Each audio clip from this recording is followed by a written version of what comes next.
বিসমিল্লাহির রহমানির রহিম। আসসালামু আলাইকুম। আবারও ফিরে এসেছি আপনাদের মাঝে। কেমন আছেন? আশা করি ভালো আছেন। আমিও ভালো আছি। আজকে রান্না করব রুই মাছ দিয়ে আলু দিয়ে। আলু যেমন আমরা আলু ভাজি খাই, আলু ভাজিটা যেমন একটু চিকন করে খাই, এটা হচ্ছে আলু ভাজির চেয়ে মানে একটু মোটা করে কেটেছি। এটা খেতে মানে ভীষণ সুস্বাদু লাগে, তরকারিটা খেতে খুবই ভালো লাগে।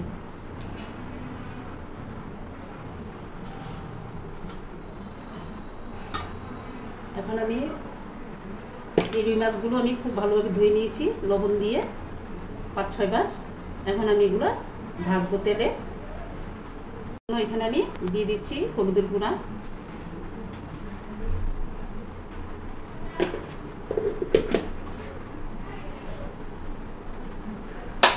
তারপর দিয়ে দিচ্ছি স্বাদ মতো লবণ,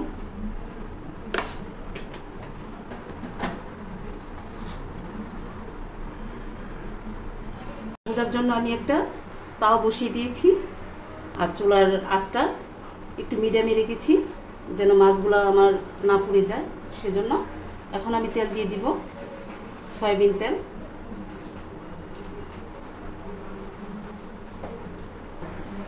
আমি সামান্য একটু সর্ষের তেল দিয়ে দিচ্ছি।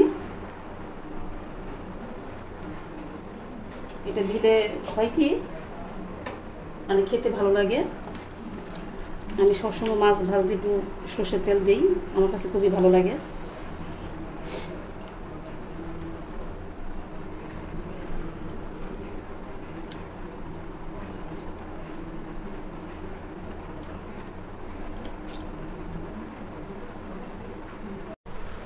তেলও গরম হয়ে গেছে। এখন আমি মাছ ভাজাগুলো দিয়ে দিব। বিসমিল্লাহির রহমানির রহিম।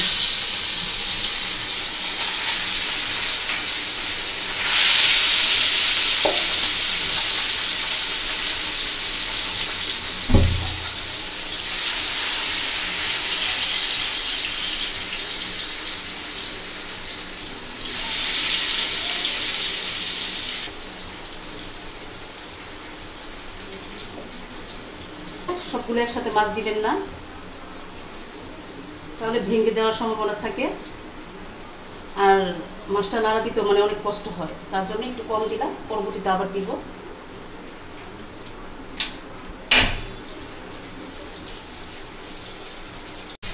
এখন মাছগুলো আমি উল্টিয়ে দিব।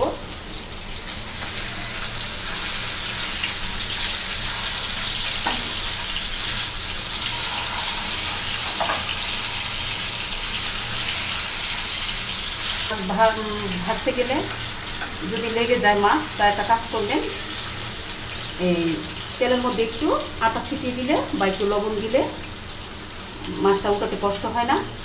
এই একটা টেকনিক, দুটো টেকনিক আছে, ঠিক আছে? এটা করবেন, তাহলে মাছটা ভাজতে সহজ হবে, উঠাতেও সহজ হবে। একটু লবণ দিয়ে দিবেন।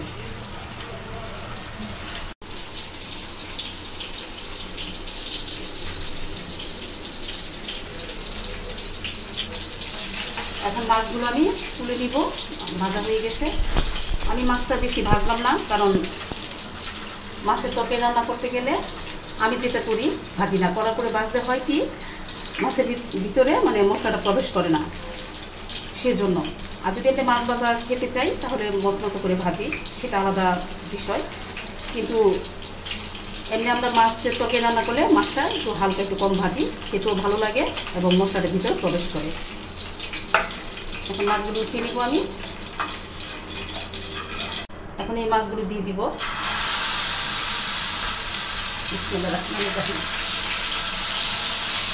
আর মাছ ভাজতে গেলে কিন্তু একটু ফিটা আছে, একটু সাবধানে থাকবেন।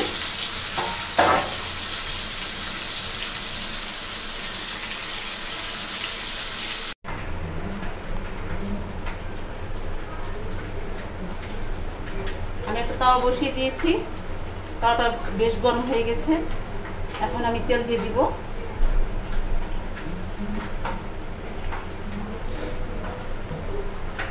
তারপর দিয়ে দিচ্ছি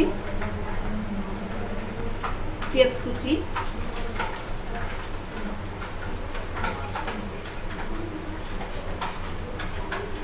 তারপর দিয়ে দিচ্ছি কাঁচামরিচ,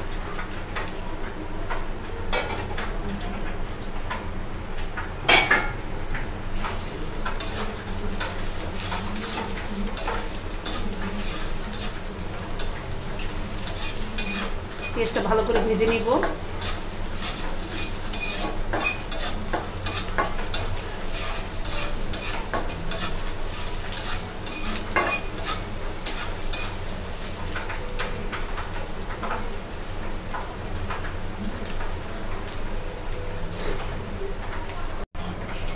এখানে পেঁয়াজ রসুন বাটা আছে, দিয়ে দিচ্ছি আধা চামচ করে নিয়েছি।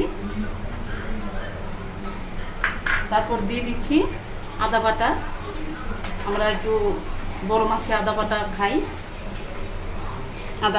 আধা চামচ দিয়ে দিচ্ছি। ভালো করে নেড়ে চেড়ে নিব।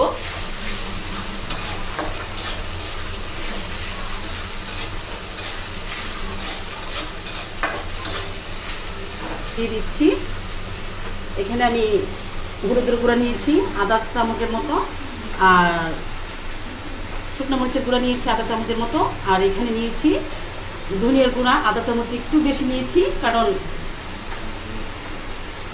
ধনিয়ার গুঁড়াটা দিলে তরকারিটা ঘন হয়, একটু বেশি দিলে, তার জন্য আমি সবসময় একটু ধনিয়ার গুঁড়াটা একটু বেশি দিই তরকারি ঘন হওয়ার জন্য।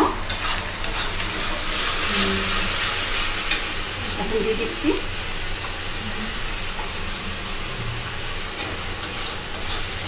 এখন ভালোভাবে নেড়ে চেড়ে নিব যেন আদা রসুনের গন্ধটা চলে যায়। আমি মশলাটা ভালোভাবে কষিয়ে নিব।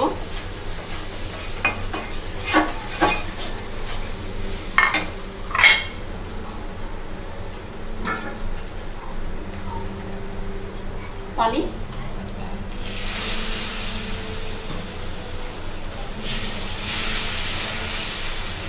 আমার প্লেটের মধ্যে যে মশলাটা ছিল সেটা ধুয়ে আমি দিয়ে দিয়েছি। এখন ভালোভাবে একটু কষিয়ে নিব।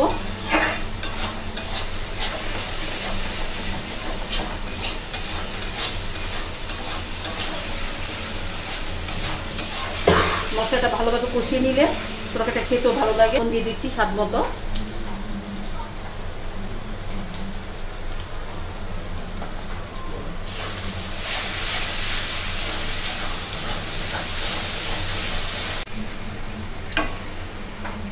আমার মশলাটাও খুব ভালোভাবে কষিয়ে নিয়েছি, খুব ভালোভাবে কষানো হয়ে গিয়েছে। এখন দিয়ে দিব যে আলু কুচি করে রেখেছিলাম যে সেগুলো দিয়ে দিচ্ছি। এখন ভালোভাবে কষিয়ে নিব। ঠান্ডা লাগছে তো সেজন্য মানে কথা বলতে সমস্যা হচ্ছে আমার।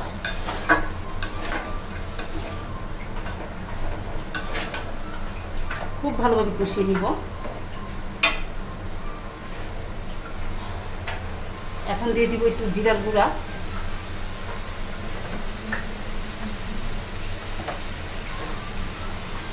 পরিমাণ মতো দিয়ে দিচ্ছি,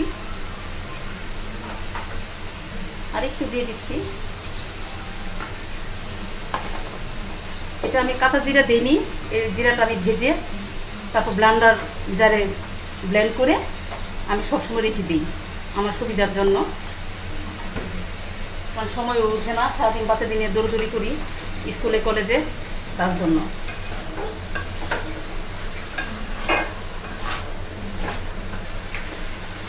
আমি আলুটা ভালোভাবে কষিয়ে তারপর পানি দিয়ে দিব।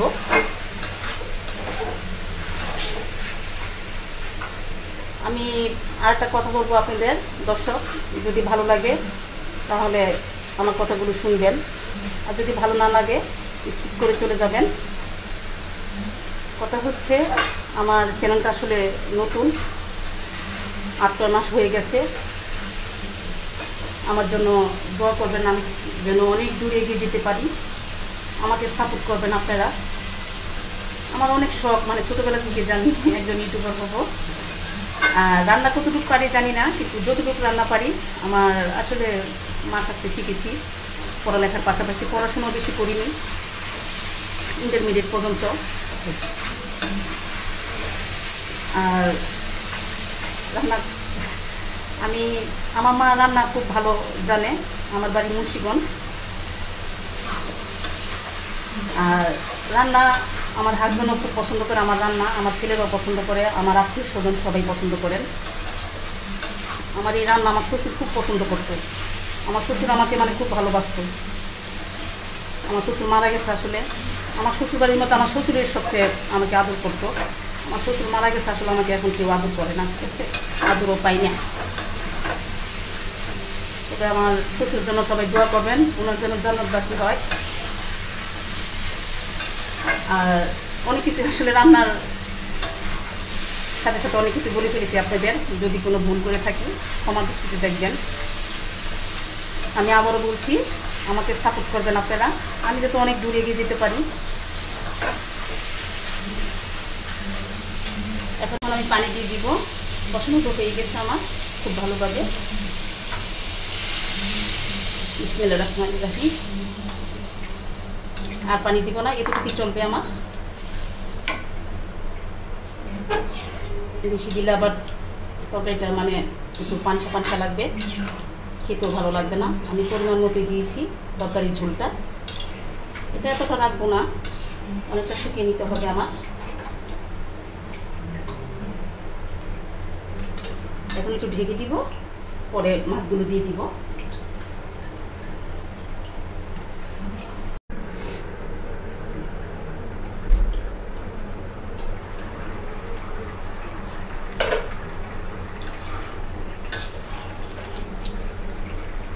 হ্যাঁ, আলুগুলো সিদ্ধ হয়ে গেছে। এখন আমি মাছগুলো দিয়ে দিব। বিসমিল্লাহির রহমানির রহিম।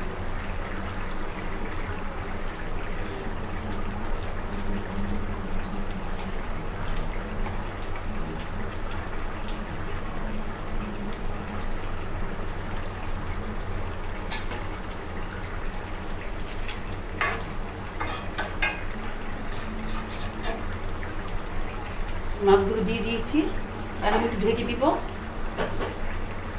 আর বেশিক্ষণ লাগবে না তরকারিটা হতে আমার। রান্না হয়ে গেছে, এখন বাড়িতে পরিবেশন করে নিব।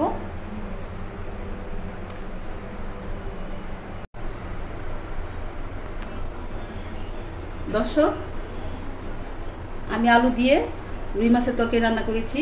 এইভাবে রান্না করলে খুবই ভালো লাগে খেতে। এই রেসিপিটা একবার ট্রাই করবেন প্লিজ, অনুরোধ রইল। খুবই মজার তরকারি এটা, আমার কাছে খুবই ভালো লাগে। আর আমার রেসিপি যদি ভালো লেগে থাকে তাহলে অবশ্যই লাইক দিয়ে দিবেন। আপনাদের একটা লাইক আমাদের অনেক উৎসাহ দেয় নতুন নতুন ভিডিও বানাতে। আর আমাদের পাশে থেকে আমাদের চ্যানেলটিকে সাবস্ক্রাইব করে নেওয়ার জন্য অনুরোধ রইল। আর আমি যদি ভিডিওতে কোনো কথা যদি ভুল বলে থাকি তাহলে অবশ্যই ক্ষমা দৃষ্টিতে দেখবেন। আর কি আর বলবো, ভালো থাকবেন, সুস্থ থাকবেন, আর আমার জন্য দোয়া করবেন। আমি যেন অনেক দূরে এগিয়ে যেতে পারি। আর বেশি বেশি করে সাপোর্ট করবেন প্লিজ। খুদা হাফেজ।